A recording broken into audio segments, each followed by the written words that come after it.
University మంచి భవిష్యత్తు కోసం తెలుగు విద్యార్థులు ఇష్టపడే యూనివర్సిటీ.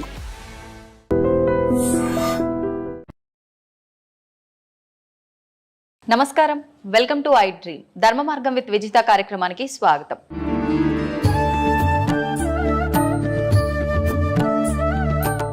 స్వామిజీ, శివుడి గురించి మాట్లాడుకున్నాం కదా. శివుడిని అంటే మిగతా అందరి దేవుళ్ళను కూడా మన ఆధారం కోసమే అయి ఉండొచ్చు, ఇంకే రకంగా అయినా అయి ఉండొచ్చు. రూపం లేకపోయినా ఒక అమ్మవారంటే ఈ రూపం, శివుడు అంటే ఈ రూపం, అట్లా అందరి దేవతలకు అన్ని రూపాలుగా ఒకటి మన మైండ్లో ఉండిపోయింది. కానీ శివుడిని మాత్రమే ప్రత్యేకించి లింగ రూపంలోనే మనం ఎక్కువగా పూజిస్తూ ఉంటాము. అందులో కూడా మళ్ళీ రకరకాల లింగాలు, ముఖ్యంగా పార్థివ లింగానికి చాలా ప్రత్యేకత ఉంది అని చెప్తూ ఉంటారు. ఏంటి ఆ ప్రత్యేకత? పార్థివ లింగాన్ని మనం ఆరాధించడం వల్ల ఎటువంటి ఉపయోగాలు ఉంటాయి? ఇవన్నీ వైజ్ఞానికమైన మూలాలతో, ఇవన్నీ సైంటిఫిక్ ఇన్స్ట్రుమెంట్స్తో కూడి ఉన్నటువంటి సెట్టింగ్స్. ఇవాళ ఈ ప్యాటర్న్ అంతా కూడా అవన్నీ కూడా ఒక్కొక్క రకమైనటువంటి సందర్భానికి, ఒక్కొక్క రకమైనటువంటి ధర్మానికి, స్థితికి, అవస్థకు సంబంధించినటువంటి పూజనీయతలు. ఒక్కొక్క లింగాన్ని ప్రొవైడ్ చేసి మీరు ఈ పాదరస లింగానికి పూజ చేయండి అన్నప్పుడు ఆయన స్థితి ఎలా ఉన్నది, అప్పుల్లో ఉన్నాడా, రోగగ్రస్తుడై ఉన్నాడా, శాపంలో ఉన్నాడా, కర్మలో ఉన్నాడా, పాపంలో ఉన్నాడా, ఈ విధమైన లింగానికి నువ్వు పూజ చేసి ఆ లింగోదక అభిషేక జలమును ప్రోక్షణ చేసుకుంటే పాప ప్రక్షాళన జరుగునని అనేక లింగాలను ఋషులు దర్శించి ఇచ్చారు. లింగం ఒక కన్ను, ముక్కు, చెవి, చేతులు, అవయవాలు లేకుండా నిరాకార స్థితిలో ఎందుకు ఉంటుందంటే అమ్మ, ఈ బ్రహ్మాండం అంతా కూడా అదే స్థితి కాబట్టి, చివరికి ఈ బ్రహ్మాండం అంతా అదే స్థితిలో లయం అవుతుంది, నిరాకారంగానే మారబోతుంది. కాబట్టి సత్యాన్ని చూపించేటటువంటి కోణం అది ఆ శివలింగ ఆకృతి. అందుకే మనకు చెప్తుంటారు కదా, సత్యం శివం సుందరం అని. అవునండి. చివరికి సర్వం అదే ఆకారం లేని స్థితిలోకి వెళ్ళిపోతుంది, నిరాకార స్థితిలోనే ఉండిపోతుంది.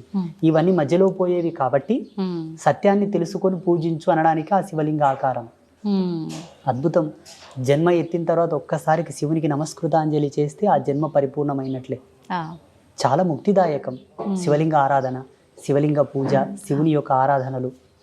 విశేషించి ఈ కార్తీక మాసంలో ప్రతి మహిళ సంధ్యా సమయమునందు, ప్రదోష కాలమునందు శివలింగము ముందు చక్కటి దీపాన్ని గనక వెలిగించి నమస్కారం చేసుకుంటే ఆమె ఇల్లు, ఆమె సంసారం పండుతుంది, చల్లగా ఉంటారు.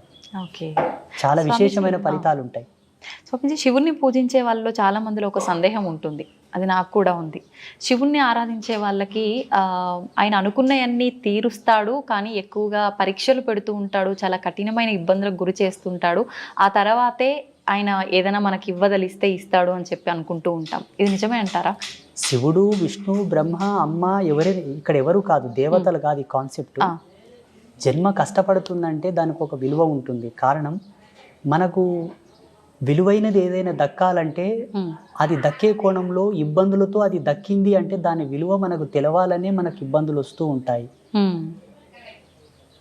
దాని విలువ, దాన్ని అనుభవించడానికి మనకు ఒక అనుభవం కావాలి, దాన్ని ఆస్వాదించడానికి ఒక అనుభవం, ఒక గుణపాఠం కావాలి. అప్పుడే దాన్ని పరిపూర్ణంగా అనుభవించగలము. కాబట్టి కొన్ని ఇబ్బందులతో, ఒడిదుడుగులతో, కష్టాలతో, నష్టాలతో అది మనకు దొరుకుతుంది. ఇది మన జన్మను పరిపూర్ణతను చేయడానికే దేవుడు పెడతాడు. దేవుడు మనల్ని కష్టపెట్టాడు.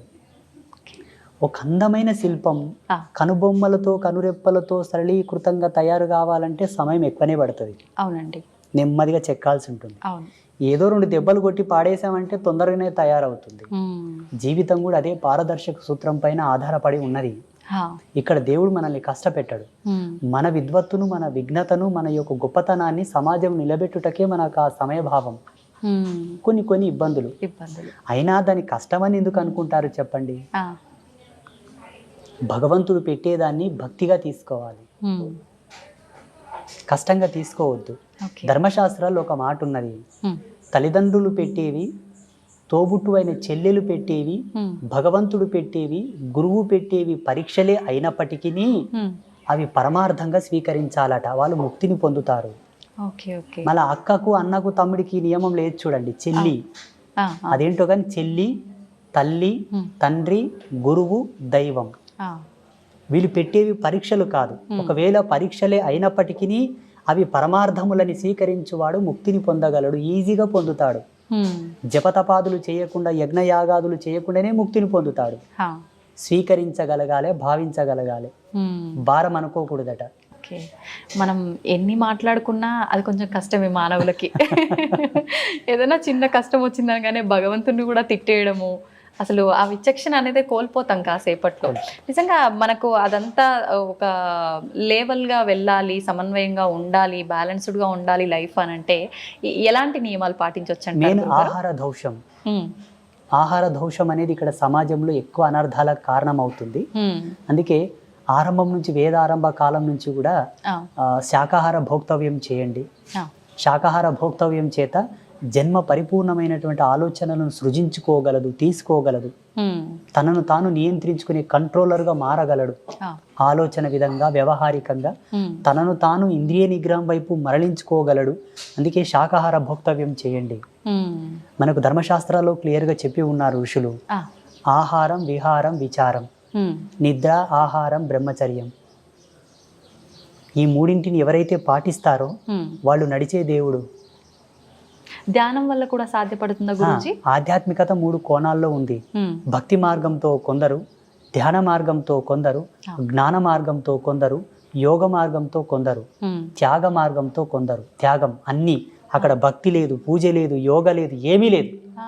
అవధూత తత్వంలో ఉండడం వల్ల కూడా ముక్తిని ఆస్వాదించవచ్చు, మోక్షాన్ని పొందవచ్చు.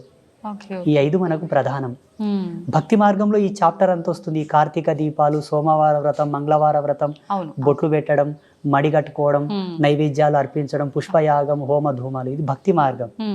జ్ఞాన మార్గం అంటారా, భగవంతుడే సత్యమని ఎరంగి ఆయన యొక్క పారాయణలు చేయుట, ఆయన మంత్రోచ్చరణ చేయుట, ఆయన యొక్క కీర్తనలు పాడుట, ఆ కీర్తనల చేత భక్తిని ప్రచారం చేయుట, ఇది జ్ఞాన మార్గం. అయితే ఇప్పుడు ఈ ధ్యానం చేయడం అనేది, ఏకాగ్రత అనేది అందరికీ కరెక్ట్గా సరిపడదు. చాలా రకాల ఇంకా పిచ్చి పిచ్చి ఆలోచనలు వచ్చి ఇంకా వద్దు అని కూడా ఒక వైరాగ్యానికి వెళ్ళిపోతుంటారని అంటుంటారు. నిజంగా అందరికీ సాధ్యపడాలంటే ధ్యానంలో కూడా ఏమైనా చిన్న మెలకులు ఏమైనా ఉన్నాయంటారా? ధ్యానం చేయుట అందరికీ సమంజసమే, కానీ ఆ ధ్యానం నువ్వు చేస్తున్న పద్ధతి తెలియవలే ఫస్ట్. ఈ మధ్యలో చేస్తున్నటువంటి ధ్యాన కేంద్రాలు అనుకోండి, మెడిటేషన్స్ అనుకోండి, యోగా సెంటర్లు అనుకోండి, అవన్నీ కూడా సమ్ క్లాసెస్, టీచింగ్ ప్రాసెసెస్ తప్ప పరిపూర్ణమైనటువంటి విద్వత్తును అవి తీసుకురావు, ఎరుకలోకి అవి తీసుకురావు, అది పరిపూర్ణత చెందించవు. మేము ఒక ధ్యాన మార్గంలో, ఒక యోగ మార్గంలో ఉన్నవాళ్ళం కాబట్టి టీవీలలో, వీడియోలలో చూస్తూ ఉంటాము. అందరిని ఒక చోట కూర్చోబెట్టి ముక్కు మూసుకోమంటారు, ఏదో చేయమంటుంటారు, కానీ అనుభవానికి తక్కినదే అది లేదు. వాళ్ళ ఇష్టానుసారంగా వాళ్ళు చేస్తున్నారు. అది వారి అనుభవం ప్రకారం నలుగురికి చెప్తున్నారేమో. అక్కడ సత్యం అనేది లేదు అని నేను అనుకుంటున్నా. నాకైతే అర్థమైంది అది. మళ్ళీ వాళ్ళకి ఎలా అర్థమైందో నాకు తెలియదు. ఋషి పరంపరానుగతంగా అయితే అక్కడ జరగటం లేదు. చూడమ్మ, ఒకటే మాట, యథాతథముగా వాస్తవికతను గనక పాటించిన వాడు లాభాలు పొందుట తథ్యము. అవాస్తవాన్ని, అభూత కల్పనలు గనక నువ్వు పాటించినావు అనుకో, పిచ్చోస్త తప్ప లాభం రాదు. అవునండి, ఇది సత్యం. ఇది అందరు గ్రహించగలగాలి, ప్రేక్షకులు కూడా. అంత మాత్రానికి ఏదైనా లాభం ఉన్నా అవాస్తవానికి అది లైఫ్ లాంగ్ అనేది ఉంటుంది అని చెప్పలేం. ఏదో ఒక రోజు అది బయట పడిపోతుంది, దానికి తగ్గ ప్రతిఫలం వాళ్ళు అనుభవించాల్సి వస్తుంది. ఇప్పుడు కార్తీక మాస శుభ సందర్భాన మీరు ఇక్కడికి వీచ్ చేశారు కాబట్టి, కార్తీక మాసంలో దుర్గావ్రతం ఒకటి ఉన్నది. చాలా మంది కార్తీక మాసం అంటే శివకేశవులకు అన్వయం చేసి ఉభయ తెలుగు రాష్ట్రాల్లో దీపాలు పెట్టడం, పూజలు చేయడం ఉన్నది. అవునండి. శివకేశవుల యొక్క ధర్మపత్నులు కూడా ఒక వ్రతం చేశారు కార్తీక మాసంలో. ఎవరి వ్రతం చేశారు? మీరేమో కృష్ణుడు దేవుడు, రాముడు దేవుడు అంటున్నారు. వాస్తవంగా రాముడు, కృష్ణుడు ఇద్దరు కూడా దేవతలే, దేవుళ్ళే. ఋషులే వాళ్ళకు యజ్ఞ పట్టం ఇచ్చారు, యోగదత్తం చేశారు. నేను కూడా చెప్తాను. శ్రీకృష్ణ పరమాత్మ యొక్క ధర్మపత్ని సాక్షాత్తు లక్ష్మీ అంశ సంభూతురాలైన రుక్మిణీదేవి కూడా కొందరు వ్రతాలు చేసింది. ఎవరి వ్రతం చేసింది? తన పతియే దైవము కదా, మళ్ళీ ఎందుకు వ్రతం చేయాలి రుక్మిణీదేవి? చెప్పండి. పార్వతీదేవి కూడా వ్రతం చేసింది, కాత్యాయని దేవి వ్రతం చేసింది, శ్రీమన్ మహాలక్ష్మి వ్రతాలు చేసింది. ఎవరి వ్రతం చేశారు? వాళ్ళ పతులే దైవములు కదా. ఇంద్రుడి యొక్క భార్య కూడా వ్రతం చేసిన శచీదేవి. అష్టదీపాలకుల యొక్క ధర్మపత్నులు కూడా వ్రతాలు చేశారు. దేవ ప్రాజాపత్య ధర్మములందరూ, ఆ ధర్మపత్నులందరూ కూడా వ్రతాలు చేశారు. ఋషిపత్నులు కూడా వ్రతాలు చేశారు. వ్రతం ఎవరికి చేయబడుతుంది? నోములు ఎవరికి చేస్తారు? భగవంతుడికే చేస్తారు, పురుష దేవతలకు లేవు. అంటే అందరినీ సృష్టించింది ఆదిపరాశక్తి లలిత అమ్మవారు కాబట్టి ఆమెకు సంబంధించిన వ్రతం ఏదైనా ఉందా? ఎగ్జాక్ట్లీ. అస్తు అస్తుమే సదాశివో అస్తు, ఇది సత్యం. ఓకే. కానీ ఎక్కడ చేస్తున్నారు ఇప్పుడు? చేయట్లే. సత్యాన్ని కనుమరుగు చేశారు కావాలని. అందుకే జనాలకు ఆధ్యాత్మికత రుచించటం లేదు. మీరు అన్నట్టుగా కన్ఫ్యూజన్లోకి వచ్చేసి వైరాగ్యం వచ్చి ఈ దేవుళ్ళొద్దు, ఈ ఫోటోలొద్దు, తీసేయని రాని పక్క కానీ గమ్మున కూర్చుంటున్నారు. పోనీ తీసేసినంత మాత్రాన వాళ్ళు ఏమన్నా ముక్తిని పొందేదరా? అంత్రపిశాసులై తిరుగుతారు సచ్చినాక, గాలిలో దయ్యాలలాగా తిరుగుతారు.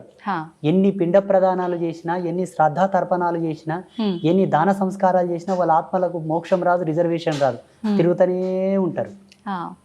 అది మరీ దుర్భర్మం, మరి ఘోరం. అది ఇదన్నా బాగుంది కానీ అది భయానకం. అది భయానకం. అంటే స్వామీజీ, చాలా మంది ఇప్పుడు ఈ సాధన, ధ్యానము ఇలాంటివి చేయడం వల్ల హిమాలయ ప్రాంతాల్లో కొన్ని వందల సంవత్సరాలు కూడా జీవంతో ఉన్న ఋషులు, సాధువులు ఇలాంటి వాళ్ళు ఉన్నారని చెప్తుంటారు కదా, నిజంగా అంత సాధ్యపడుతుందంటారా వీటి వల్ల? 100%. రేపు జనవరి నెల చివరిలో కుంభమేళ స్టార్ట్ అవుతుంది.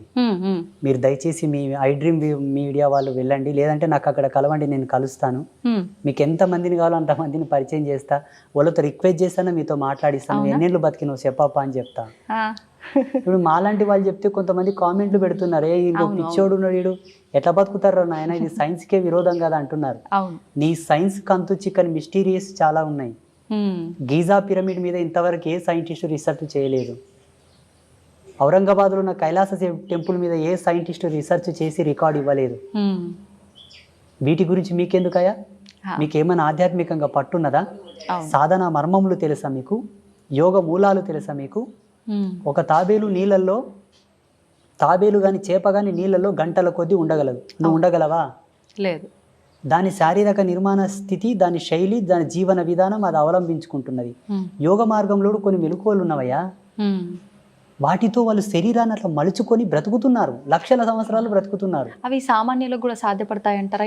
అలా జీవించగలగాలి. శరీరాన్ని ఎన్నో వ్యయప్రయాసాలకు, ఒడిదుడుగులకు ఓడ్చుకొని శరీరాన్ని క్రమబద్ధీకరించి బెండ్ చేయాలి, మడచాలి దాన్ని. చాలా రిస్క్తో కూడుకున్నది. చాలా. మీకు లైవ్లో ఇప్పుడు మీరు చాలా రేర్గా నాకు పరిచయం అయ్యారంటే ఈ మధ్యలో పరిచయం అయ్యారు. ఇక్కడ సమీపంలో యానగుంది క్షేత్రం ఉంటుంది, మాణికేశ్వరి మాత. అమ్మ 82 సంవత్సరాలు నిరాహార యోగినిగా ఉండే మొన్నటి వరకు. 2 సంవత్సరాలు అయింది అమ్మ శివైక్యం చెంది, అంటే జీవ సమాధి అయింది. మొన్నటి వరకు అమ్మవారు చెప్పింది, నేను ఈ కలియుగంను వీడిపోతున్నాను, కలియుగంకు ఒక మహమ్మారి వస్తుంది చూడని. అమ్మవారి సమాధి చెందిన వారంకే కరోనా ప్రవేశించింది భారతదేశంలో. ఇంతకంటే లైవ్ సాక్ష్యం ఏం కావాలి? ఆమెకు తెలుసు కదా ఈ మహమ్మారి వస్తుందని. అమ్మ ఇంకొక మాట కూడా అన్నది, ఏంటండి? ఊరుకో పతివ్రత ఉంటే ఊరు పొలిమేరకు ఏ విఘాతం జరగదట. ఆ పతివ్రత ధర్మంతో ఊళ్ళో ఒక సాధువు ఉంటే ఆ ఊరికి ఏ విధమైన అనర్థాలు జరగవట. అలాగే ఈ భారతీయ భౌగోళిక స్థితికి మాలాంటి తాపసులు అడ్డున్నారా, అందుకే మహమ్మారులు ప్రవేశించటం లేదు. నేను వెళుతున్నాను, వస్తుంది మహమ్మారి, దీన్ని ఆపగలిగినటువంటి యోగకర్తం ఏదైనా చేయండి అన్నది అమ్మవారు. వాస్తవంగా అమ్మవారు పోయినమ్మనే భారతదేశంకి కరోనా వచ్చింది. అంతకన్నా ముందు వేరే దేశాల్లో నా తాండవం ఆడింది మొత్తం. అమ్మవారు చెప్పిన వాక్కును అనుసరించే మన పీఠంలో గోమాత కళ్యాణం చేసి లోక కళ్యాణానికి ధారపోసాం ఆ యజ్ఞశక్తిని. మళ్ళీ కరోనా వెళ్ళిపోయింది. ఈమె పిచ్చిగా అనిపించవచ్చు కానీ ఈ స్పిరిచువాలిటీ డిపార్ట్మెంట్ అంతా కూడా నేచర్ కంట్రోలర్ సిస్టమ్స్ ఇవన్నీ. ప్రకృతిని మేము కంట్రోల్ చేస్తాం, మీకు చేత కాదు. మిమ్మల్ని ప్రకృతి కంట్రోల్ చేస్తుంది, ఇంతే తేడా. స్వామీజీ, ఇలా అంటే ముందే ఏదైనా జరగబోతుంది అంటే ఇప్పుడు ఆ మాతాజీ గారు చెప్పినట్టు కొన్ని చెప్తూ ఉంటారు, నిజంగా జరిగినవి కూడా చూస్తుంటాము. మళ్ళీ అలాంటిది ఒక బ్యాక్టీరియా రాబోతుంది అని కొంతమంది చెప్తున్నారు. లేదు అంటే రకరకాల ప్రళయాలు రాబోతున్నాయి అని చెప్పి మొన్న రీసెంట్గా అక్కడ జల ప్రళయాలు జరిగాయి కదా, అలాంటివి కేరళ సైడ్, అలాంటివి మళ్ళీ మన దగ్గర కూడా వచ్చే అవకాశాలు ఉన్నాయని చెప్పి, చాలా ప్రాణ నష్టం కూడా జరుగుతుందని చెప్పి కొంతమంది చెప్పారు ఆ మధ్యకాలంలో. మళ్ళీ అలాంటివి ఏమైనా రాబోతున్నాయంటారా? ఈ భారతదేశం చాలా గొప్పది, మనమందరం గర్వపడాలి. ప్రపంచమంతా అతలాకుతలమైపోయిన భారతదేశానికి ఏమీ జరగదు. కాలధర్మ సిద్ధాంతంలో మనము కొంత ఏగవలసి ఉంటే ఏమో అట్లా వచ్చిపోతాయి తప్పిస్తే మనకు ఏ భయము లేదు. ఎందుకంటే మన దేవాలయ వ్యవస్థ అంత గట్టిది. చూడండి, భవిష్యత్తులో ఒక 10-15 సంవత్సరాల్లో జరగబోతుంది ఇది. ఏంటంటే ప్రపంచమంతా స్వేచ్ఛావాయువులు పీల్చుకోవడానికి భారతదేశానికి వలస రాక తప్పదు. బుక్కెడు గాలి పీల్చుకొని వస్తాం, ఇండియాకు పోయాను వస్తారు చూడండి. అవునా? ఆల్రెడీ స్టార్ట్ అయిపోయింది. ఆల్రెడీ స్టార్ట్ అయిపోయింది. ఆ. ఈ భారతదేశం చాలా గొప్పది, అందులో మన హిందూయిజం చాలా గొప్పది. అవును. ఈ ధర్మాన్ని ఎందుకు కాపాడమంటున్నామంటే భావి తరాలకు మీరు కోట్లు గడించి ఇవ్వక్కర్లా, ధర్మాన్ని ఇవ్వండి చాలు. అంతే. ఎలా ఇవ్వాలి ధర్మాన్ని? ఆ. నీ పిల్లలకు చెప్పాలి, ఒరే నువ్వు పుట్టుకతోనే ధర్మం నీ పక్కన పుట్టిందిరా, కారణం నువ్వు పుట్టుకతోనే పురుడు చేసినాం. పురుడు ఎక్కడి నుంచి వచ్చింది? సనాతన ధర్మం నుంచి వచ్చింది.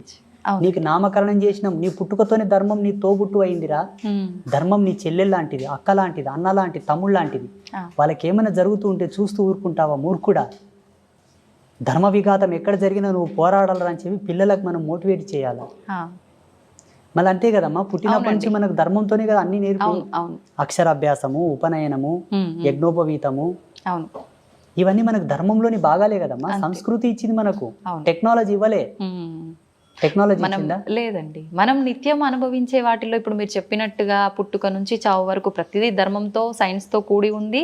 ప్లస్ మధ్య మధ్యలో మనకు పండుగలు ఇలాంటి వాటి ద్వారా కూడా ఇంకా మన ధర్మం యొక్క గొప్పతనాన్ని కూడా తెలియజేస్తూనే ఉంటారు ఎప్పటికప్పుడు. క్రమశిక్షణ, అవును, నిబద్ధత, మహిళ యొక్క గౌరవ సూచకం, కుటుంబంలో ఒక మంచి సంఘీభావం, సమతుల్యత, ఐక్యమత్యం, మంచి సోదరాభావం నెలకొనడానికి కూడా మన సంస్కృతులు, మన పండుగలు పెట్టారు మన వాళ్ళు. ఎప్పటికప్పుడు బూజు దులుపుకొని ఇల్లంతా తోరణాలు కట్టుకొని ప్రాణవాయువుని ప్రజ్వరిలింపజేసుకోవాలని చెప్పి పిండి వంటలు, ఆరోగ్యంలో కూడా పలు మార్పులు రావచ్చు అని చెప్పేసి ఆహార పదార్థాలు భోక్తవ్యం చేయడం ద్వారా జెనెటిక్ రిఫార్మింగ్ కూడా నెగిటివ్ కాకుండా పాజిటివ్ ఉండడానికి ప్రతిదీ ప్రతిదీ ప్రతిదీ పరమార్థం, ప్రతిదీ అద్భుతం, ప్రతిదీ ఒక అమోఘం. మన దాంట్లో ఏది కూడా వేస్టేజ్ లేదు మన సనాతన ధర్మంలో. మేధావులేమో ఇదంతా మూఢనమ్మకం అంటారు, పిచ్చి. అవును, మూఢనమ్మకం, అసలు దేవుడు వాళ్ళ పిచ్చి. వాళ్ళు ఇంకా ఎల్కేజీ స్టడీలో ఉన్నారు వాళ్ళు. నా దృష్టిలో వాళ్ళు చిన్నపిల్లలు, నా దృష్టిలో, నా భావనలో. మూఢనమ్మకం అనడానికి సనాతన ధర్మంలో ఏమీ లేదమ్మా. నిమ్మకాయ తీసేసినా కూడా నమ్మకమే, ఒక విశ్వాసం. దాంట్లో విఘ్నత ఉన్నది, విజ్ఞానం ఉన్నది. నిమ్మకాయలు తీసేయడం, గుమ్మడికాయలు దిష్టి తీయడంలో కూడా విజ్ఞాన ఫార్ములాస్ నేను చూపిస్తా. రమ్మని నాతోనికి జన విజ్ఞాన వేదిక పెద్ద మనిషి వస్తాడు,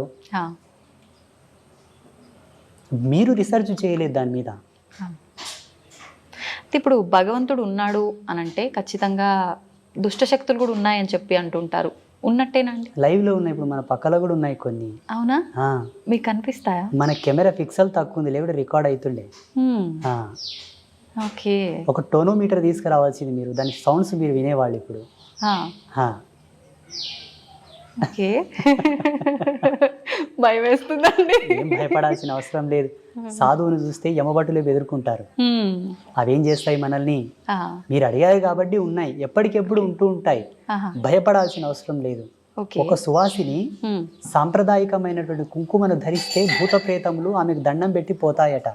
సాంప్రదాయకమైన కుంకుమ అంటే ఇప్పుడు బల్కంపేట ఎల్లమ్మ ఉన్నది, అమ్మ పాదాల కాడే కుంకుమ నెలకు 2 నెలలకు వెళ్ళి ఇంట్లో స్టోర్ చేసుకోవాలి. మీరు డ్యూటీకి వెళ్ళేటప్పుడు ఇంత నష్టం తగిలించుకొని పోతే దిష్టి బారదు. ఇప్పుడు వాళ్ళే అనుకోండి మీ మీద కొంత, మీరు మంచిగా అందంగా తయారై వస్తే కొంత ఏదో జలసీగా ఫీల్ అయిపోతుంటారు అనుకోండి, ఆ దిష్టి మీకు వారదు. ఆ కుంకుమలో ఉన్న ఎనర్జీ దాన్ని అక్కడనే పంపిస్తుంది. నా భక్తురాలు అక్కడనే బాగుంటుంది సీదా. మన బదులు అమ్మవారే ఫైట్ చేస్తారు. సాంప్రదాయకమైన తిలకధారణ అంటే ఇదే. కెమికల్ తో కూడిన కుంకుమలు పెట్టుకుంటే రాదు. మళ్ళా భగవత్ ప్రసాదితమైనటువంటి, భగవత్ ప్రాధాంకితమైనటువంటిది ఏది ధరించినను మనకు ఈ దయ్యాలతోటి, దుష్ట శక్తులతో ఎటువంటి భయం లేదు. ఇప్పుడు మనం చేసుకున్న కర్మలను బట్టే మనం జన్మ తీసుకుంటాము. మంచి చెడు పనులను బట్టే మనం పైన స్వర్గం నరకం వెళ్ళటం కానీ, మళ్ళీ ఒక జన్మ తీసుకొని వచ్చి ఇక్కడ అనుభవించే విధానం కానీ కూడా ఆధారపడి ఉంటుందంటారు కదా. అయితే ఇప్పుడు ఒక మనిషి జీవం కోల్పోయిన తర్వాత ఆత్మ వెళ్తే పైకి వెళ్ళి అక్కడ ఏదో ఒకటి అనుభవిస్తూ ఉండాలి, స్వర్గంలోనో నరకంలోనో. కానీ ఎందుకు ఇలా దుష్ట శక్తుల రూపంలో, ప్రేతాత్మల రూపంలో మన చుట్టుపక్కల ఇప్పుడు మీరు చెప్పినట్టుగా తిరుగుతున్నాయంటారు? కర్మ విపాకం చెందకపోవడం, కర్మ విముక్తి కలగకపోవడం, వాళ్ళు చేయవలసిన కొన్ని కర్మలు తీరక, వాళ్ళ కోరికలు తీరక. అందుకే సనాతన ధర్మం అన్నీ చెబుతూ కూడా ఒక మాట చెప్పింది. ఏంటి? ఎప్పటికెప్పుడు నువ్వు సత్యమనే భావన, నేనే సత్యమనే భావన నువ్వు తెలుసుకో. నువ్వెవరో తెలుసుకో, నువ్వేంటో తెలుసుకో. అంతర్ముఖుడవై ఏ భవబంధములు కూడా శాశ్వతము కాదని, దేని యందు అనురక్తి కలగక, వ్యామోహం కలగక, అన్నిటినీ విసర్జీకృతంతో భావన చేస్తూనే బ్రతుకు. అన్నీ నీవే, ఉమ్, చివరికి నావి కావనుకునే సత్యంతో కూడా బ్రతకని చెప్పింది మన ధర్మం. అట్లా కోరికలు పెట్టుకొని వ్యామోహంతో మరణించే వాళ్ళు పోరు, ఆగుతారు. ఆ, మరి వాళ్ళ పరిస్థితి ఇంకా. ఇక వాళ్ళ యొక్క వంశజులు ఉంటారు కదా, అవునండి. తగిన పూజలు, హోమాలు, శాంతులు, దాన ధర్మాదులు చేసి వాళ్ళకు ఉత్తమ స్థితిని పంపించగలగాలి. ఉమ్, ఒకవేళ పంపించకపోతే వీళ్ళ యాతన వలన వీళ్ళకు కొన్ని నెగిటివిటీస్ వస్తూ ఉంటాయి, వీళ్ళ సమస్యలు వస్తుంటాయి, వీళ్ళ పనులు కావు, ఉమ్, వీళ్ళకి ఇబ్బందులు వస్తుంటాయి, వాళ్ళ కుటుంబ సభ్యులు. అనారోగ్య సమస్యలు వస్తుంటాయి. ఎక్కువ రోజులు పితృదేవతలు గనక శోధి వేదన పడుతూ ఉంటే వీళ్ళకి పిల్లలు కలగరు. పిల్లలు పుట్టిన పుత్ర సంతానం కలగదు, పితృదేవతల యొక్క శాపం వలన. ఓకే. అయితే ఈ పితృదోషాలతో రకరకాల ఇబ్బందులు పడుతున్నారు అంటారు, అవన్నీ ఇటువంటి వారి కుటుంబాలకే అది ఉంటాయి. హిందూయిజాన్ని ఫాలో అయ్యే వాళ్ళే కాదు, ఆ. వేరే మతాల వాళ్ళకు కూడా ఈ ఎఫెక్ట్ ఉంటది. ముస్లిమ్స్ గాని, క్రైస్తవులకు గాని, మానవ జన్మ ఎత్తిన ప్రతి ఒక్కరికి ఉంది ఇది. కంప్యూటర్కి ఒక వైరస్ వస్తే ఏం చేస్తారమ్మా? సిస్టమ్కి ఒక వైరస్ వస్తే ఏం చేస్తారు? అప్డేట్ చేస్తుంటారు, ఎప్పటికప్పుడు రిపేర్ ఇది కూడా చేస్తూ ఉంటారు. జెనెటిక్, అంటే మన జెనెటిక్ థియరీ ఏదైతే ఉందో, డిఎన్ఏ కాలానికి వంశవృక్షానికి సంబంధించిన అప్డేట్ అనమాట ఇది. ఓకే. అయితే ఇప్పుడు మనం ఏదైతే ఇప్పుడు ఈ ఆత్మలు ఇలాంటివి ఉన్నాయి అనుకున్నామో, అలాగే భగవంతుడు కూడా మన కళ్ళకు కనిపిస్తాడా ఆత్మల్లాగానే? చాలా మంది ఈ మధ్యకాలంలో నాకు భగవంతుడు కనిపిస్తాడు, కావాలంటే మీకు చూపిస్తా అని చెప్పి రకరకాలుగా మాట్లాడుతున్నారు. నిజంగా అలా భగవంతుని చూడడం సాధ్యమే అంటారా? భగవంతుని 3 పద్ధతులతో చూడవచ్చు. జ్ఞాన రూపకంగా చూడవచ్చు, భావ రూపకంగా చూడవచ్చు. దానికి రూపం లేదు. అలా ఫీల్ అవ్వచ్చు, కనిపిస్తున్నాడు, మనం ఫీల్ అవ్వచ్చు. That's own experience.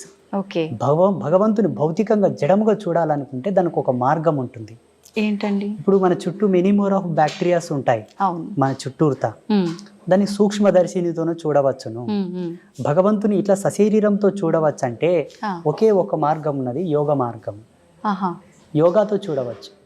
ఓకే. అంటే ఎంతకాలం అది చేయాల్సి ఉంటుంది? సాధకుడి యొక్క సత్యశీలత పైన ఆధారపడి ఉంటుంది. అంటే ఎంత నిష్టగా ఆయన యొక్క ఫోకస్, ఆయన యొక్క ఏకాగ్రత, ఆయన లక్ష్యం, ఆయన యొక్క నిగ్రహ శక్తి పైన. కొందరికి తొందరగా అవుతుంది, కొందరికి ఈ జన్మల కాకపోతే మరు జన్మ తీసుకోవాల్సి వస్తుంది, కొందరికి జన్మాంతంలో కూడా భగవత్ సాక్షాత్కారం కలిగి కూడా విముక్తి పొందిన వాళ్ళు ఉంటారు. అయితే ఒక మానవుడు భూమి మీదకి వచ్చిన తర్వాత ఒక జన్మ తీసుకొని అసలు నా పుట్టుకకు అర్థం ఏంటి, నేను ఏం చేయడానికి వచ్చాను అనేది ప్రతి ఒక్కరు కూడా మర్చిపోయి, ఇందాక మీరు చెప్పినట్టుగా కోరికలు, రకరకాల అంటే వ్యామోహాలు, బంధాలు, బంధుత్వాలు, వీటిపైన కొట్టుమిట్టాడుతూ ఉంటారు. పుట్టుక మరణం శాశ్వతం, వెళ్ళాల్సిందే, మోక్షం పొందడం కోసం మనం అవన్నీ కర్మలు క్లియర్ చేసుకొని భగవంతుల్లో ఐక్యం అవడానికి ఇవన్నీ అని చెప్పి మీలాంటి వాళ్ళు చెప్తూ ఉంటారు. మరి ఈ వీటిల్లో కొట్టుమిట్టాడుతూ ఉండే ఈ ప్రాసెస్లోనే పుడుతుంటాం, పోతుంటాం, ఎప్పుడు మోక్షాన్ని పొందుతామంటారు? అసలు మోక్షం అనేది 2 ప్రాతిపదికలపైన ఆధారపడి ఉంటుంది. మోహాన్ని క్షయించుటే మోక్షం, మోహక్షయ ఇది మోక్ష అన్నారు పెద్దలు. అంటే ఈశ్వరుడి యందు కూడా మోహాన్ని వదిలిపెట్టాలి, భగవంతుని యందు కూడా మోహం వదిలాలి, అది మోక్ష స్థితి. శివుడి యందు కూడా మోక్షం వదిలిపెట్టాలి తల్లి. ఆ శివుడు ఉన్నాడు అన్న మోహాన్ని, మోక్షాన్ని వదలాలి, అదే మోక్ష స్థితి. నారాయణుడు ఉన్నాడు, నా నారాయణుడు అన్న స్థితి కూడా వదిలిపెట్టాలి, అదే మోక్షం. ఇక ముక్తి అంటారా, అది సంసార సారథ్యంలోనే సాధ్యం తప్పిస్తే సన్యాసులకు ముక్తి లేదు. ఒకవేళ సన్యాస పరంపరలో యతి ధర్మంలో ముక్తిని పొందాలనుకుంటే ఆయన చాలా కష్టపడాల్సి ఉంటుంది, సాధనత్రయంతో, మెడిటేషన్తో చాలా కఠోరంగా తపస్సు చేయాల్సి ఉంటుంది. మీకేమో ఈజీ వేలో వస్తుంది, మాకేమో చాలా కష్టంగా వస్తుంది. మరి అంత కష్టం అని తెలిసినప్పుడు ఎందుకు మీరు ఇలాంటి సాధనలు? జన్మకర్మ సంభవము. జన్మకర్మ సంభవం అంటే పోయిన జన్మలో తీసుకున్నటువంటి శబదం, భగవంతుడు మమ్మల్ని ఆదేశించినటువంటి ధర్మం, మా జన్మ మాకు తెలిసి మేము సన్యసించవలసినదే అని మాకు అర్థమయ్యి రావాల్సి ఉంటుంది. ఉదాహరణకి ఈరోజు కరెంటు లేదు. అవునండి. ఒక మంచి స్టూడియోలో ఏసీలో కూర్చొని మనం వీడియో చేయాల్సింది, కరెంటు లేదు అయినా చేయాలి, ఎందుకంటే చాలా దూరం నుంచి వచ్చాము కాబట్టి. అవును, చేస్తున్నామా లేదా? చేస్తున్నాం. అది కూడా అంతే. మేము ఎన్నో జన్మల నుంచి ట్రావెల్ అయ్యి వచ్చి ఉంటాము, మళ్ళీ ఎందుకు మొదలుకోవాలని ఆయన లేనిపోని తలకాయ నొప్పి అని ఇక్కడనే జన్మ సార్థకత పొందించుకుంటున్నాము కాబట్టి సన్యాసులం అయ్యాము. ఓకే. అయితే స్వామీజీ, కారణ జన్ములు అంటుంటారు. అసలు ఎవరు ఈ కారణ జన్ములు అంటే నిజంగా ఉంటారా? లేదు అంటే సనాతన ధర్మం గురించి మా లాంటి వారికి మంచి మంచి విషయాలు తెలియజేసే మీలాంటి వారిని కారణ జన్ములు అనొచ్చా? ఎవరిని అనొచ్చు అంటారు? అసలు లేదు, మనకు జన్మత్రయములని ఉన్నాయి. కర్మజన్మ, కామజన్మ, కారణజన్మ. ఉమ్. 3 కర్మజన్మలు అంటే ఏంటమ్మా? జీవితాంతం కష్టపడుతుంటారు కానీ వృద్ధి చెందరు. ఆ. కారణం పితాపితరులు చేసిన పాపాలు మిగిలిపోయి ఉన్నాయి, వాళ్ళు పుణ్యం చేసుకోగానే చచ్చిపోయినారు, అవి మన మీద పడ్డాయి. ఉమ్. అందుకే కష్టపడుతున్నాం కాబట్టి ఆ కర్మలు దూరం చేసుకో, నీవు సన్మార్గంలోకి వస్తావు, లాభ పొందుతావు, సుఖపడతావు. అప్పులు రావు, రోగాలు రావు, ఆ. ఇబ్బందులు రావు, బాధలు ఉండవు. కామజన్మ, ఉమ్. కామజన్మ అంటే కేవలము సంభోగ ధర్మాన్ని ఆస్వాదిస్తూ కామ కోరికలతో ఉండి ఉమ్. పిల్లలు సంసారం అనే వ్యామోహం లేకుండా అదేదో పిచ్చిగా జంతువులు కదా సంభోగం చేసినట్లు సంభోగం చేసి పిల్లల్ని కంటే పుట్టే పిల్లలు కూడా కామ పిల్లలే పుడతారు.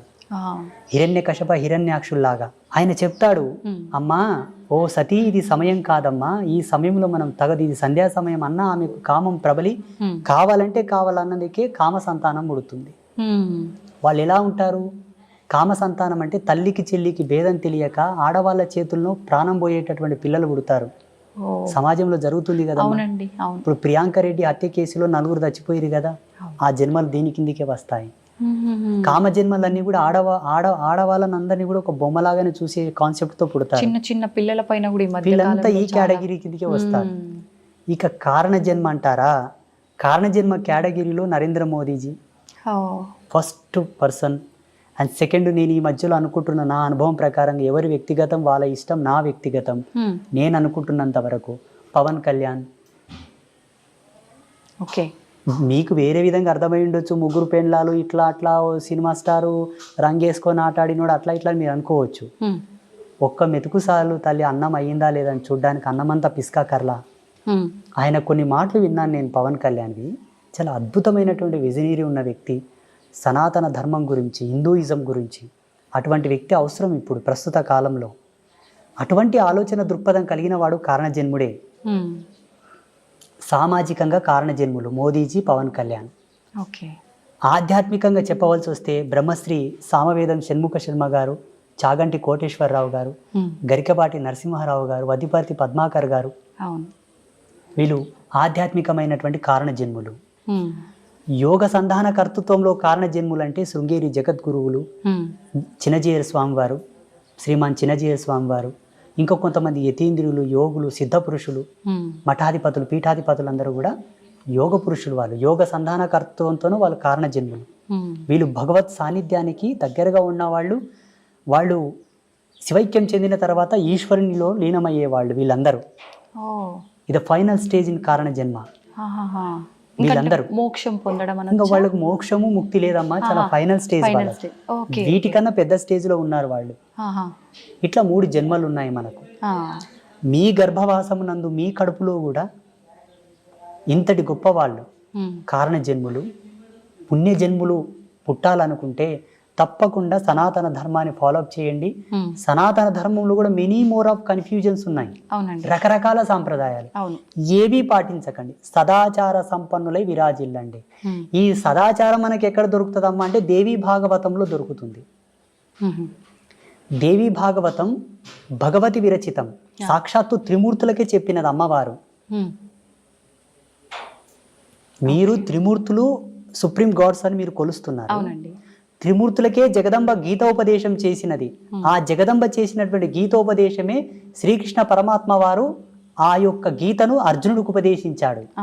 అది భగవతి గీత. భగవతి గీత, భగవతి చెప్పిన గీత భగవద్గీత. అర్థమవుతుందా? అర్థమైందండి. మీకు ఒక ఫోటో నేను పంపిస్తాను, దీని మీద స్క్రీన్ మీద స్క్రోల్ చేయండి. కృష్ణ పరమాత్మ జగదంబను చూపుతూ అర్జునునికి గీతోపదేశం చేస్తాడు. ఆ ఫోటో బయటికి రిలీజ్ చేయరు చాలా మంది, ఎందుకంటే పక్షపాతం. అక్కడ స్త్రీమూర్తి హైలైట్ అవుతుంది కదా. వద్దు, మాకు అది వద్దు. దేవుళ్ళ విషయంలో కూడా పార్షియాలిటీస్. లేకపోతే ఇప్పటికీ ప్రతి సందర్భములో యజ్ఞమూర్తి ఎవరు, మంత్రతంత్ర అధిష్టాన దేవత ఎవరు, వేదమాత ఎవరు? అమ్మవారి గుళ్ళకు శోభ లేదు తల్లి. దక్షిణ భారతదేశంలో ఉంది, ఎందుకంటే దక్షిణ భారతదేశంలో ఆధ్యాత్మికతకు స్వతంత్రత ఉన్నది కాబట్టి. ఉత్తర భారతదేశంలో ఉన్న శక్తిపీఠాలన్నీ వెలవెలబోతున్నాయి తల్లి. అది నా బాధ. సెంట్రల్ గవర్నమెంట్ గనక నాకు అధికారం ఇస్తే భారతదేశంలో శక్తిపీఠాలకు ఉండే వైభవం ఏ దేవాలయానికి ఉండదు. నేను కట్టించి చూపిస్తాను స్వచ్ఛందంగా. ఆ, అమ్మవారి గుడి అంటేనే ఒక అద్వితీయమైనటువంటి అజరామరమైనటువంటి కళాఖండముల చేత విరాజిల్లేటట్టుగా నేను కట్టిస్తాను. కానీ ఉండాలి. ఉండాలి. పేరులోనే అర్థం ఉంది కదా, మన శక్తిపీఠం, అది భూమికి శక్తి. అవునండి.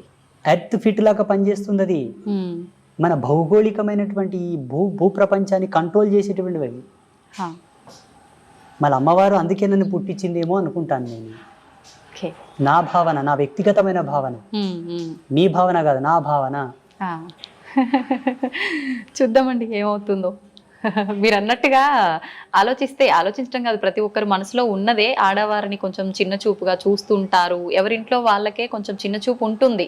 సమానంగా సంపాదించినా, సమానంగా గౌరవం ఇచ్చినా, ఏ రకంగా అయినా కూడా ఉంది. ఇప్పుడు మీరు చెప్పేదాన్ని బట్టి చూస్తే అంటే ఈ పీఠాలు ఇవన్నీ అయితే మేము రీసెర్చ్ చెయ్యము, తిరిగి చూడం కాబట్టి అంటే అమ్మవార్ల ఆలయాల పైన కూడా ఇంత వివక్ష ఉంది స్త్రీ అని ఉంది. మీరు 12 జ్యోతిర్లింగాల దేవాలయాలు చూడండి, అవును, అష్టాదశ శక్తిపీఠాల దేవాలయాలు చూడండి, అవును, మీకు లైవ్లు ఇప్పుడే కనిపిస్తాయి కదా. పురుష దేవుళ్ళకు సంబంధించిన ఆలయ కాన్సెప్ట్ ని ప్రవచనకర్తలు అలా చెప్పారు. ప్రవచనకర్తలు చెప్పడం ద్వారా ఇప్పుడు జనాలది ఏం తప్పు లేదమ్మా.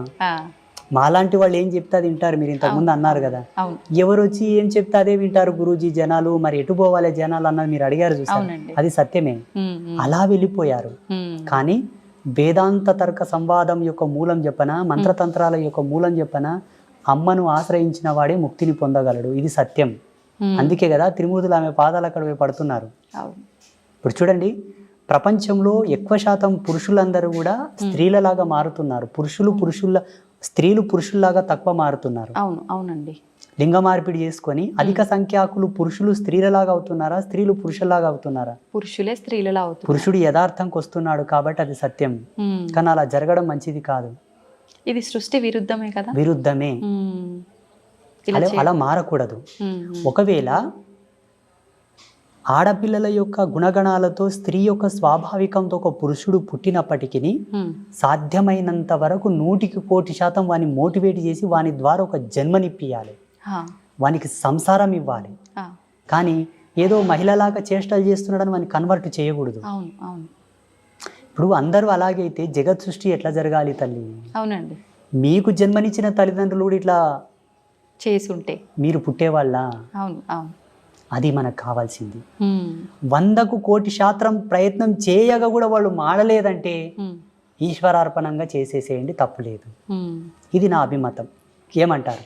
కరెక్టే అండి. వాస్తవమా కాదా? వాస్తవమే. అది ఎంతసేపు బ్రతికినా మీరు యాంకరింగ్ ధర్మంలో, ఎలక్ట్రానిక్ మీడియా ధర్మంలో వాళ్ళు, సన్యాస ధర్మంలో నేను, సమాజం అంతా కూడా భావి తరాలను దృష్టిలో పెట్టుకొని బ్రతకండి. ఈనాడు మనం చేసింది రేపటి తరాలకు అది ఆచారం అవుతుంది. మా పెద్దలు చేసిండ్రా మేము తీసేయం దీనిని అంటారు డైరెక్ట్.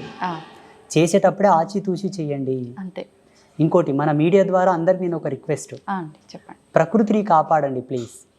నిజంగా ఇది అందరికి చాలా ముఖ్యం. ప్రకృతిని కాపాడండి. ప్రకృతిని కాపాడడంలో ఒక మంచి టిప్ చెప్తాను మీకు. మీ పిల్లల పుట్టినరోజులున్నా, మీ పుట్టినరోజులున్నా, మీ పెద్దల యొక్క తద్దినాలున్నా, దినకర్మలున్నా, ఏదన్నా ఫ్రీ ప్లేస్ ఉంటే అది రోడ్డు పక్కన అక్కడిక్కడ కాకుండా ప్రతి ఒక్కరు ఒక 10 చెట్లను నాటండి. అవును. అవసరం ఉంటే తప్ప చెట్లు కొట్టొద్దు. అవసరం ఉంటే తప్ప కొండలు, గుట్టలు, పర్వతాల జోలికి వెళ్ళవద్దు. అవసరం ఉంటే తప్ప ఆనకట్టలు కట్టవద్దు. ఎక్కడికక్కడ నీళ్ళని ఫ్లో చేసి పెట్టకండి. విదేశాలలో ఉన్న ఆనకట్టలను కూల్చివేస్తున్నారు ఇప్పుడు. అవునండి.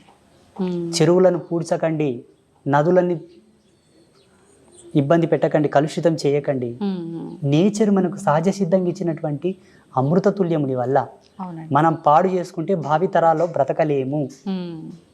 ఆల్రెడీ ఇప్పటికే చాలా పొల్యూషన్ అయిపోయింది, ప్రకృతి చాలా పాడైపోయింది. దానివల్ల రకరకాల అనారోగ్య పరిస్థితులు కూడా ఏర్పడ్డాయి. ఒక దౌర్భాగ్యం చెప్పనా, నదులను దేవతలుగా పూజించే మన దేశంలో నదులన్నీ కలుషితమయ్యాయి. నది యొక్క విలువ తెలియని దేశంలో అయితే ప్యూర్ ఉన్నాయి. మళ్ళీ ఆ నీళ్లు తాగడానికి కూడా పనికిరావు. ఇది దౌర్భాగ్యం భారతదేశంలో. ఇలా కావడానికి కారణం ఏంటో తెలుసా? సనాతన ధర్మం ఇంకా కూడా స్వతంత్రతను పుంజుకోలేదు అనుకుంటాను నేను. సనాతన ధర్మానికి స్వేచ్ఛ లేదని అనుకుంటాను నేను. ఉండగలిగితే ఈ నదులెందుకు ఇట్లా కలుషితం అవుతాయి? ఆ దేవాలయాల మీద ఎందుకు దాడి జరుగుతుంది? అవునండి. జగదంబ నాకు ఒక అవకాశం ఏమని చెప్పండి అమ్మవారిని. తప్పకుండా అండి, కోరుకుందాం అందరం మీరు కూడా. కోరండి, నేను అడిగితే ఇవ్వట్లేదు. అవునా? మీ అంతటి సాధువులు అడిగితేనే ఇవ్వలేదు, నేను అడిగితే ఇస్తుందంటారా? నీకెందుకురా వెళ్ళా, నువ్వు ఊక నాతో జపం చేసుకొని కూసరా అంటది అమ్మ. అవునా? బహుశా మీలాంటి వాళ్ళు అడిగితే ఇవ్వచ్చేమో. నాకు గనక అమ్మవారు అవకాశం ఇస్తే నేను ఏం చేస్తానో తెలియనా? చెప్పండి. గోవుని జాతీయ జంతువుగా ప్రకటిస్తాను. సెకండ్, ఈ భారతదేశంలో ఉండేటటువంటి సహజ వనరులు, జీవనదులు, పర్వతాలు, అరణ్యములనన్నిటినీ కూడా ధర్మమూర్తుల యొక్క ఆధీనంలో ఉండేటట్టుగా రాస్తాను. ఎందుకంటే ధర్మమూర్తులకంతా దూరదృష్టి కలిగి ఉంటుంది. నదుల్లో కలుషితాలు కలవనివ్వరు, చెట్లని కొండల్ని కొట్టనివ్వరు, ఆపుతారు. ఎందుకంటే పర్వతాలను పూజిస్తాం మనం, చెట్లను పూజిస్తాం మనం, నదులను పూజిస్తాం కాబట్టి వాటి జోలికి వెళ్ళనియరు. ప్రసిద్ధ పీఠాలు ఉన్నాయి, శృంగేరి జగద్గురువులు ఉన్నారు, పెద్ద పెద్ద పీఠాధిపతులు ఉన్నారు. ఆ ప్రదేశంనంతా కూడా వీరి ఆధీనంలో ఉంచేటట్టుగా నేను చట్టం తీసుకొస్తుంటే, దీన్ని అంతా నువ్వు కంట్రోల్ చేయాలని చెప్తుంటే. ఇప్పుడు మీరు చేసే ఈ సాధనలు వీటన్నిటి వల్ల ఈ మార్పులు సాధ్యం కావంటారా? ఖచ్చితంగా చట్టం చేతిలో ఉండాలంటారా? 100% సాధ్యం అవుతుంది. కాకపోతే సామాజికమైన మర్యాదలు కొన్ని ఉన్నాయి కాబట్టి. వెనకతలకు ఒక స్వామీజీ, నాలాంటి స్వామీజీ ఒక యజ్ఞం చేసి యజ్ఞశక్తిని ధారపోశాడు, లోక వినాశనం అవుగా కానీ. అందులో వాళ్ళ శిష్యులు కూడా ఉన్నారు, వాళ్ళు కూడా పోయారు. అంత జ్ఞానం తెలిసిన ఆయన కూడా అక్కడ తప్పు. ఈ తపస్సులు, మంత్రబలము, మంత్ర ప్రయోగములు కూడా కొన్ని ధర్మాలతో చేయబడతాది కాబట్టి ఎలా చేద్దామన్నా అందులో అందరూ ఉంటారు. అది కదా వచ్చింది ముప్పు. ముందు వెనక ఆలోచించాల్సి అది అశ్వత్థామ కదా బ్రహ్మాస్త్రాన్ని ప్రయోగించాడు కానీ వెనక్కి తీసుకోవడం తెలియదు ఆయన. అట్లా ఎన్నో మూలాలు బతికే ఉన్నాడంటారు, ఇది నిజమేనా అండి? మీరు ఒకవేళ హిమాలయస్ లో ఒక సిటీ ఉంది, ఒక ప్లేస్ ఉంది, అక్కడికి వెళ్తే ఆయనతో మీరు ఫోటో కూడా దిగవచ్చు, సెల్ఫీ. నిజమా? -60 degrees Celsius లో చలి ఉంటుంది అక్కడ, -60. మరి ఒకవేళ వెళ్తామంటే కెమెరామ్యాన్ మీరు వెళ్ళండి. అది ఎలా సాధ్యపడుతుంది అంటారు? గడ్డగట్టి పోము అక్కడే అడుగు పెట్టిన దగ్గర లేరు అనడానికి అవకాశం లేదు. సప్త ఋషులు ఉన్నారు, యోగ పురుషులు, సిద్ధ పురుషులు, మహావతార్ బాబాజీ కూడా ఉన్నారు ఇప్పటికీ. చాలా మంది యతీంద్రియులు, సిద్ధ పురుషులు ఉన్నారు. లేరు అని మీరు కొట్టిపాడేయకూడదు, ఎందుకంటే మీకు అనుభవం లేదు, మీరు చూడలేదు. మేము చూసాము కాబట్టి ఉన్నారని చెప్తున్నాము. వాళ్ళని ఇక్కడికి తీసుకొస్తామంటే తీసుకొస్తాము. ఈ యొక్క తపోజ్వాలకు తట్టుకొని ఉండే శక్తి ఈ మానవాళికి లేదు. పిట్టలు రాలిపోయినట్టు రాలిపోతుంటారు వాళ్ళు వస్తూ ఉంటే. అది సత్యం. అంతటి ఎనర్జీ ఉంటుంది వాళ్ళ స్పిరిచువల్ ఎనర్జీ. సంతోషం అండి, చాలా మంచి మంచి విషయాలు అయితే మా అందరికీ తెలియజేశారు. మరొక మంచి ఎపిసోడ్లో ఇంకా కొన్ని విషయాలు మీతో మాట్లాడాలని ఆశిస్తున్నాను. ధన్యవాదాలండి. ఐ డ్రీమ్ మీడియా ప్రేక్షకులకు అందరికీ ఒక సన్యాసిగా, ఒక బ్రహ్మచారిగా మా యొక్క ఆశీస్సులు. ధర్మం పట్ల నిలబడండి, ధర్మాన్ని కాపాడండి. ధర్మం తల్లి వంటిది. మన తల్లి మనకెంతో ముఖ్యమో ధర్మం అంతే ముఖ్యం. ధర్మం అంటే హిందూయిజం కాదండి, ప్రకృతి. ప్రకృతి మానవాళికి ఉపయుక్తమైనటువంటి ఆచారం, రూల్స్, వీటన్నిటిని కాపాడితే భావితరాలకు మనం ఇచ్చిన వాళ్ళం అవుతాం. దయచేసి మా మొరను ఆలకించండి. లోకా సమస్త సుఖినో భవంతు. శుభం భవతు.